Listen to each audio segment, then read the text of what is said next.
নমস্কার বন্ধুরা, সুজাতা ভিলেজ কুকিংয়ে আপনাদের অসংখ্য অসংখ্য ধন্যবাদ জানাই। আজ আমি আপনাদের মাত্র 10 মিনিটে কাঁচা আলু দিয়ে দারুণ মজাদার একটি আলুর টিকিয়ার রেসিপি শেয়ার করব।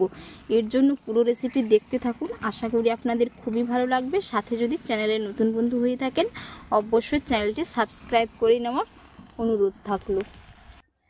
কত সুন্দর হয়েছে, এই যে দেখে নিশ্চয়ই বুঝতে পেরেছেন, আর দারুণ কিন্তু একেবারেই মুচমুচে।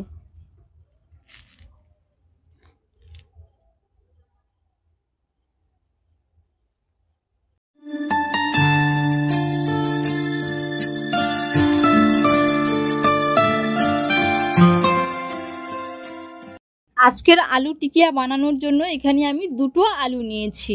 এই যে মিডিয়াম সাইজের দুটো আলু নিয়েছি। আলুগুলো খোসা ছাড়িয়ে ধুয়ে পরিষ্কার করে ঝাঁঝরি করে একেবারেই লম্বা লম্বা শেপ দিয়ে কেটে নেব। আলু দুটো খুব সুন্দর করে খোসা ছাড়িয়ে নিয়েছি। এবার আমি এগুলো ঝাঁঝরি করে কেটে নিচ্ছি। এরকম লম্বা লম্বা করে একেবারেই পাতলা পাতলা করে কেটে নেব, যেরকম আমরা আলু ভাজা বানাই আলু কেটে ঠিক একই রকমভাবে কিন্তু আমি আলুটা কেটে নেব। আর বন্ধুরা, প্রতিদিনের মতো কে কোথা থেকে রেসিপি দেখছেন অবশ্যই কমেন্ট করে জানাবেন। যদি রেসিপি ভালো লেগে থাকে অবশ্যই একটি লাইক করে দেবেন। সাথে চ্যানেলে নতুন বন্ধু হয়ে থাকলে অবশ্যই চ্যানেলটিকে সাবস্ক্রাইব করে নেওয়ার অনুরোধ থাকলো। আলুটা আমি একেবারেই কেটে নিয়েছি এরকম করে দিয়ে, এবার আমি এরকম লম্বা লম্বা শেপ দিয়ে কেটে নেব। এই যে কতটা পাতলা করে কেটে নিচ্ছি দেখে নিশ্চয়ই বুঝতে পেরেছেন। এই রকম ভাবে কিন্তু কেটে নেব। আলুগুলো খুব সুন্দর করে কেটে এই যে পরিষ্কার করে জল দিয়ে ধুয়ে নিয়েছি। এবার আমি এগুলো সেদ্ধ করে নেব। তো পুরোপুরি সেদ্ধ করব না, 2 মিনিটের মতো সেদ্ধ করে নেব। পুরো একেবারে হাফ সেদ্ধ যাকে বলে সেই রকম করেই কিন্তু সেদ্ধ করে নেব। উনুন জেলে কড়াই বসিয়ে দিয়েছি। কড়াইতে আমি বেশ কিছুটা জল দিয়েছি। এবার আমি দিয়ে দেব, জলটা ফুটে উঠলে কেটে রাখা আলুগুলো। জল খুব সুন্দর হয়ে ফুটে উঠেছে। এবার আমি কেটে রাখা আলুগুলো দিয়ে দিচ্ছি। এইভাবে দিয়ে মাত্র 2 মিনিটের জন্য কিন্তু আমি ভাপিয়ে নেব।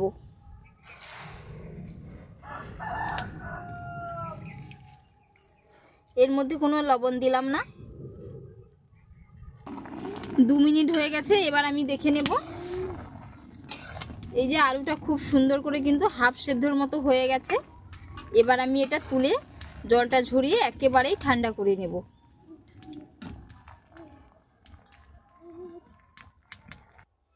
আলুগুলোর জল ঝরিয়ে আমি ঠান্ডা করে নিয়েছি। দিয়ে এবার আমি মিক্সিং বোলের মধ্যে নিয়ে নিচ্ছি। এবার আমি এর মধ্যে দিয়ে দিচ্ছি 4 চামচ ময়দা। আপনারা এখানে আটা দিতে পারেন কিংবা কর্নফ্লাওয়ারও দিতে পারেন, যাতে বাইন্ডিংটা খুব ভালো হয়, এর কারণে দিয়ে দিচ্ছি।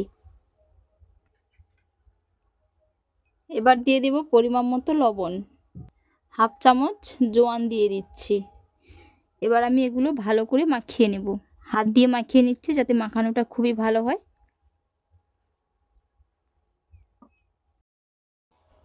এবার আমি স্টাফিংটা বানিয়ে নিব। তো স্টাফিং বানানোর জন্য বন্ধুরা এখানে আমি কোনো রকম আলু কিংবা চিকেন এইসব কোনো কিছু দিচ্ছি না। এর জন্য আমি কিছু ড্রাই ফ্রুটস নিয়েছি। আপনারা আপনাদের পছন্দ অনুযায়ী বাড়িতে যা থাকবে কিংবা হাতের কাছে যাই থাকবে তাই দিয়েই কিন্তু বানিয়ে নিতে পারবেন। এর জন্য এখানে আমি কিছু রোস্টেড চিনেবাদাম নিয়েছি, সাথে কিছু সাদা তিলও নিয়েছি। সব এ দুটোই কিন্তু রোস্টেড নিয়েছি। আপনারা চাইলে কাজু কিশমিশ আপনাদের পছন্দ অনুযায়ী সব কিছুই অ্যাড করতে পারেন। এবার আমি এর মধ্যে দিয়ে দেব কিছুটা কোচানো ধনেপাতা।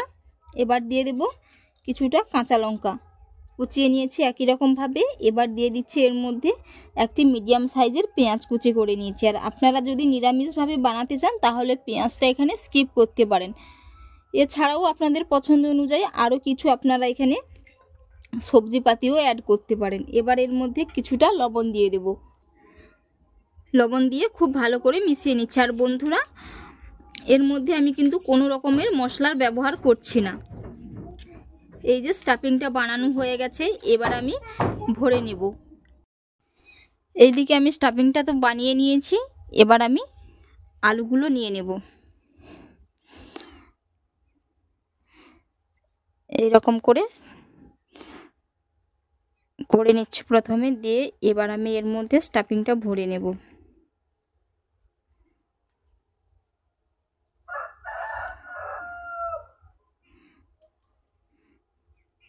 খুব ভালো করে সিল করে নেব যাতে না বেরিয়ে যায়।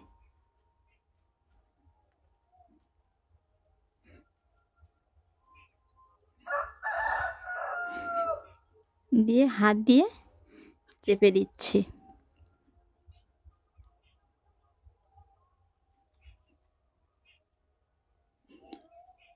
এই যে বন্ধুরা দেখতেই পাচ্ছেন, এইরকম করে কিন্তু এক এক করে আমি সমস্তগুলো বানিয়ে নেব। আবারও একটা ঠিক একই রকমভাবে বানিয়ে নিয়েছি। একটু হাত দিয়ে চেপে চ্যাপটা করে নিচ্ছি। এই যে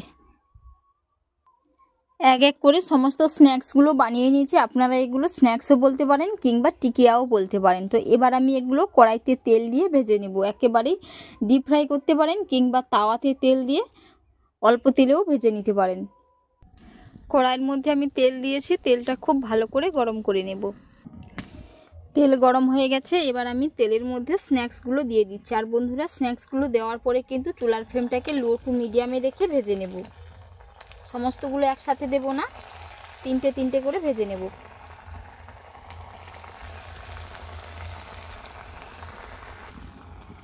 এবার আমি এক পিঠ উল্টে নেব। 1 মিনিট পরে এক পিঠ উল্টে নিচ্ছি। ধীরে সুস্থে একটু উল্টে নিতে হবে যাতে না ভেঙে যায়। খুব সুন্দর করে কালার করে ভেজে নিয়েছি। আর বন্ধুরা কালারটা দেখুন কত সুন্দর এসছে।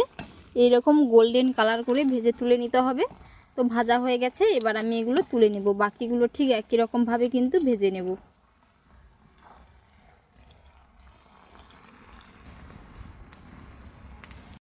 তো স্ন্যাক্সগুলো আমি বানিয়ে নিয়েছি। আর বন্ধুরা কত সুন্দর হয়েছে দেখে নিশ্চয়ই বুঝতে পেরেছেন। দারুণ মুচমুচে হয়েছে। এই যে কত সুন্দর মুচমুচে হয়েছে। এতক্ষণ পুরো রেসিপি দেখার জন্য আপনাদের অসংখ্য অসংখ্য ধন্যবাদ থাকলো। আপনাদের সাথে নেক্সট অন্য একটি রেসিপি দিয়ে দেখা হচ্ছে। আপনারা ভালো থাকবেন, সুস্থ থাকবেন। ধন্যবাদ।